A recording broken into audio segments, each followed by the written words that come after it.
GK से एक और उपयोगी क्लास टॉपिक रहेगा मौर्योत्तर काल। दोस्तों, मौर्य साम्राज्य के पतन के बाद और गुप्त शासकों के उत्कर्ष से पहले का जो काल है इसे मौर्योत्तर काल के नाम से जाना जाता है।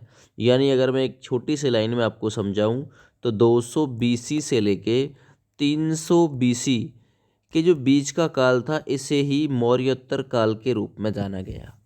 ठीक है ना। मौर्य साम्राज्य के पतन के बाद कई छोटे छोटे राज्यों में संघर्ष हुआ। मौर्य साम्राज्य के बाद शुंग, सातवाहन और कवण राजवंश जो थे, इन्होंने जो देसी राजवंश थे इन्होंने शासन किया। ठीक है ना। इस काल में पत्थर की नक्काशी मशहूर हो गई थी, फेमस हो गई थी। मौर्योत्तर काल में सिक्का निर्माण कला भी देखने को मिल गई थी। ठीक है ना। चलिए हम कवर करते हैं एमसी क्वेश्चनों को और पहला सवाल देख लीजिए स्क्रीन पे। निम्नलिखित में से वह महानतम कुषाण नेता कौन था जो बौद्ध बन गया था? पहचानिए कौन था दोस्त।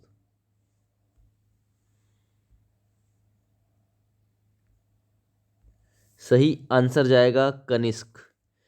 कनिष्क याद रखना, कुषाण नेता था और ये बाद में बौद्ध बन गया था, याद रखो। ठीक है ना। चलिए अगले सवाल पे आ जाइए। सवाल नंबर 2। कुषाण काल में सबसे अधिक विकास किस क्षेत्र में हुआ?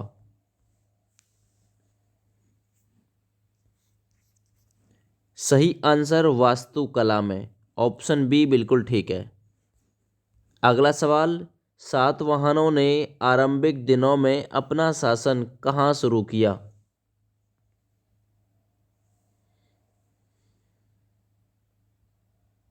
जो सातवाहन वंश था।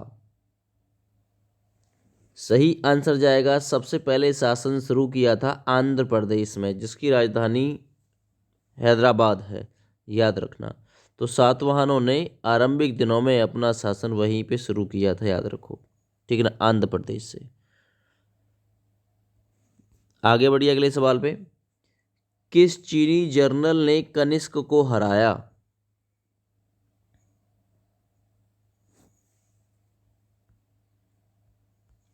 सही आंसर है पेन चाओ, ऑप्शन डी। पेन चाओ ने कनिष्क को हराया था दोस्त। आगे बढ़ते हैं। निम्नलिखित में से किसने बड़े पैमाने पर स्वर्ण मुद्राएं अर्थात सोने की मोहरें चलाई थीं? कौन सा वंश था? कौन सा राजा था? देखिए, कुषाण शासकों ने, ऑप्शन ए बिल्कुल ठीक है, कुषाण शासकों ने सबसे ज्यादा सोने की मुद्राओं का प्रचलन कराया था। कलिंग नरेश खारवेल किस वंश से संबंधित था? सही आंसर है चेदी वंश। ऑप्शन बी बिल्कुल ठीक है। ये कलिंग नरेश खारवेल चेदी वंश से संबंधित थे। पुष्यमित्र शुंग मौर्य सम्राट बृहद्रथ की राजकीय सेना में किस पद पर आसीन था? जो पुष्यमित्र शुंग था, ये सम्राट बृहद्रथ जो कि मौर्य साम्राज्य का अंतिम शासक था, इसी की सेना में सेनापति के रूप में कार्यरत था और इसी को मार के इसने शुंग वंश की स्थापना कर दी थी, पुष्यमित्र शुंग ने। सातवाहन आंध्र सातवाहन वंश का संस्थापक कौन था? देखिए, अगर राजधानी पूछे तो प्रतिष्ठान राजधानी थी। प्रतिष्ठान राजधानी थी सातवाहन वंश की। वहीं अगर मैं बात करता हूं कि इसका संस्थापक कौन था, तो वो था सिमुक, ऑप्शन डी। आगे बढ़िए सवाल नंबर 9 की तरफ। प्राचीन काल में कलिंग का महान शासक कौन था? इंपॉर्टेंट क्वेश्चन है, कलिंग का महान शासक प्राचीन काल में।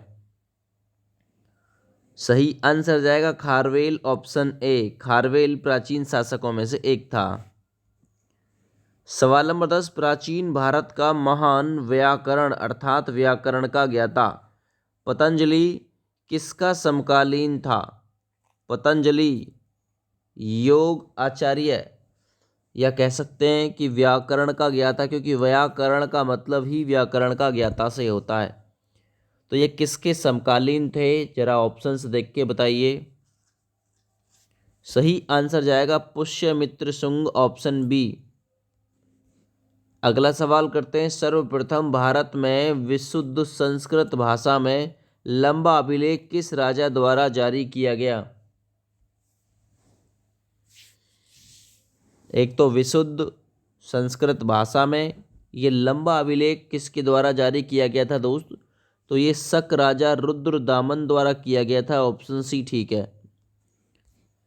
आगे बढ़िए, सवाल नंबर 12। भारत की महान रेशम मार्ग यानी सिल्क रूट ये किसने आरंभ कराए थे? या किसने आरंभ कराया था रेशम मार्ग? इंपॉर्टेंट क्वेश्चन है। सही आंसर जाएगा कनिष्क ने आरंभ कराया था, ऑप्शन डी ठीक है इसका। अगला सवाल, उत्तरी तथा उत्तर पश्चिमी भारत में सर्वाधिक संख्या में तांबे के सिक्के को किसने जारी किया? सही आंसर जाएगा ऑप्शन ए, कुषाण शासकों ने उत्तरी तथा उत्तरी पश्चिमी भारत में सर्वाधिक संख्या में तांबे के सिक्के जारी किए। अंतिम मौर्य सम्राट बृहद्रथ की हत्या किसने शुंग वंश की स्थापना यानी अंतिम मौर्य सम्राट की जो बृहद्रथ की हत्या है वो किसने की, प्लस शुंग वंश की स्थापना 185 ईसा पूर्व में किसने की? तो मैंने ऑलरेडी बताया था कल की वीडियो में भी ये क्वेश्चन और आज भी, वो पुष्यमित्र शुंगी ही था, ऑप्शन ए, जिसने बृहद्रथ की हत्या की थी और अंतिम मौर्य सम्राट था बृहद्रथ, दूसरा शुंग वंश की स्थापना कर दी थी। चरक और नागार्जुन किसके दरबार की शोभा थे या किसके दरबार में रहते थे? चरक और नागार्जुन, सही आंसर है चरक और नागार्जुन कनिष्क के दरबार में रहते थे। चरक राजवैद्य थे। शक संवत का प्रारंभ किस सम्राट के शासनकाल में 78 ईस्वी से हुआ? तो शक संवत 78 ईस्वी में कनिष्क के शासनकाल से प्रारंभ हुआ था, ऑप्शन डी ठीक है। निम्नलिखित में से कौन सा कला शैली भारतीय और ग्रीक यूनानी शैली का सम्मिश्रण है? तो कौन सी कला शैली है जो भारतीय और ग्रीक यूनानी शैली का सम्मिश्रण है? Option A, Gandhara. निम्नलिखित में से कौन कनिष्क के बौद्ध होने के लिए उत्तरदायी था?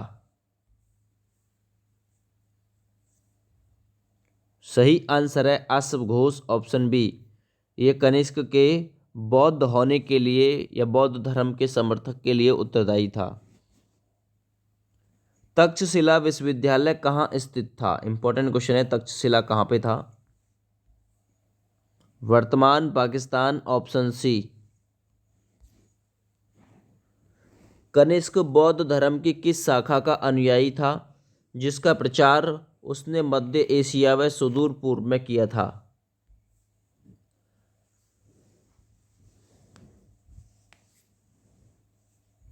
कनिष्क जुड़ा हुआ था महायान शाखा से, ऑप्शन डी ठीक है।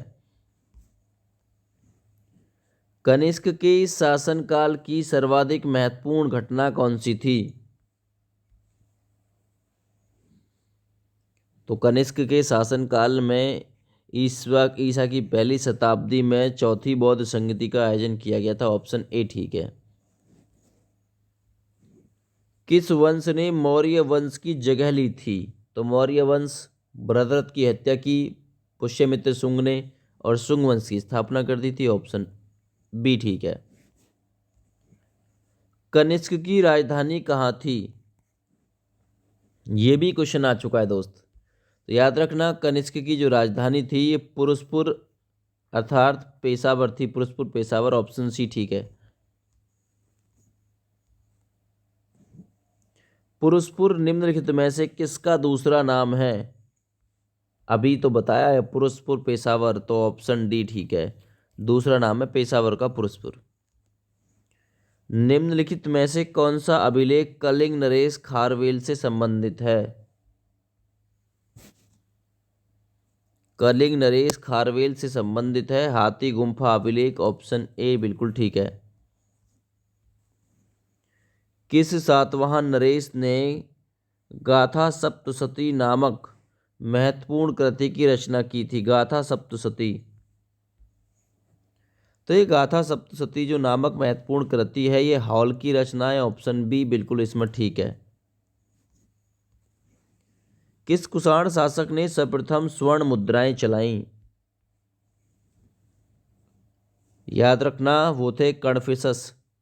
Confucius second, Kujula Confucius second ने, द्वितीय ने सर्वप्रथम सोने की मुद्राएं जारी की थीं।